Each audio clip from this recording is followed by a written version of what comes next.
Good afternoon, everyone. We are reading from our usual book, Strength for the Day, and the title of our lesson today is The Power of Prayer. Our key text is taken from Ephesians 6, verse 18, and it reads, Pray at all times in the Spirit, and with this in view, be alert with all perseverance and every request for all the saints.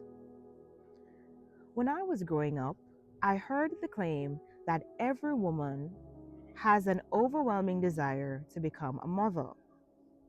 I have always loved babies and admired moms packing their babies into strollers and taking them for walks.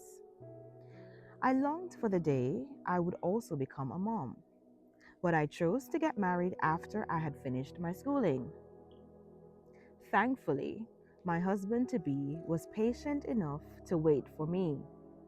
So at 29, I got married and imagined life would unfold according to our plans and our timing. Our dream life of raising 4 children would now become a reality. Not so. We had taken life for granted and did not realize even conception required God's green light. We thought He would just flow along with our plans and all would be well. Well, God had a different plan.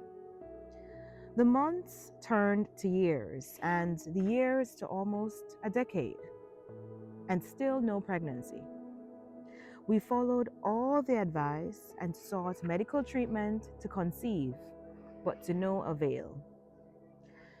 As the years went by, the frustration intensified, and we struggled to watch other parents rearing and loving their children.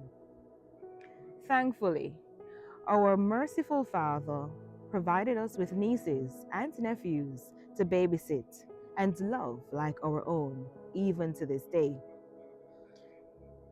When my parents experienced a traffic accident and could not attend church, my dad begged us to go to the altar and pray on his behalf. God knows our every need and desire even before we ask. And that particular Sabbath, when we stepped into the church, a head deacon invited us to participate in a special prayer ceremony in which petitions were written and inserted into a prayer box. We both wrote out my dad's request and also added our request for a child.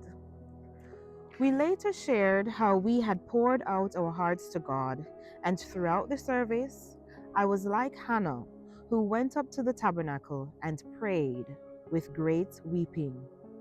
1 Samuel 1 verse 10. While we still sought medical assistance, this time our son was conceived and born 9 months later to a very grateful family. We formed a big circle at the hospital and offered prayers of thanksgiving. 2 years later, God doubled his blessing, and a beloved daughter was born to us. My friends, let us keep trusting and knocking like the persistent woman in Luke 18, verse 1 to 18. Karen Henry Brewster. It is my hope that you have been encouraged and strengthened for the day. The power of prayer. I can definitely relate to be praying about something and not seeing it manifesting itself. And this story has just reminded me of the idea that my plans may not necessarily be God's plans. And that's okay. Because when we start to allow God to lead and do what He does best, which is to guide us, to lead us on the path that He has for us, that's the best thing ever. Have you noticed that when this woman who was longing for a child, when they decided that we are just going to pray and leave it at God's feet, we're going to pray, we're going to weep, we are going to make our request known. Our Father in heaven, He knows that we want a child. We're letting Him know we are not going to stop because we know that He gives good gifts, and children are good gifts. It wasn't until they let it all go and left it for God to do His thing that it all came into place. And they got double for their trouble. So, for the decade that they were barren, for the decade that they were trying, God gave them double for their trouble. And it just shows that God's timing is perfect. And the things that we require, that we desire, God knows. And He will bless us accordingly. He will give us at the right time. There are things that we're not able to manage that He just decides not to give us right now. He sees down the line how we will manage if He gives it further down in life. He sees how we will manage if He gives it right now. And I'm a firm believer of God's timing is perfect. So I rather to have His gift that He has for me at the right time, not when I am pushing His hand and saying, I want it right now. Because peradventure I get it now, I'm not able to handle the blessings that He has given to me. And so I want to encourage someone today. You may be praying about something and you have not yet seen it come into pass. Just keep praying. Push. Pray until something happens. And trust that His timing is perfect. I've been praying and asking God to keep me in His will and out of His way. I do not want my will to be done.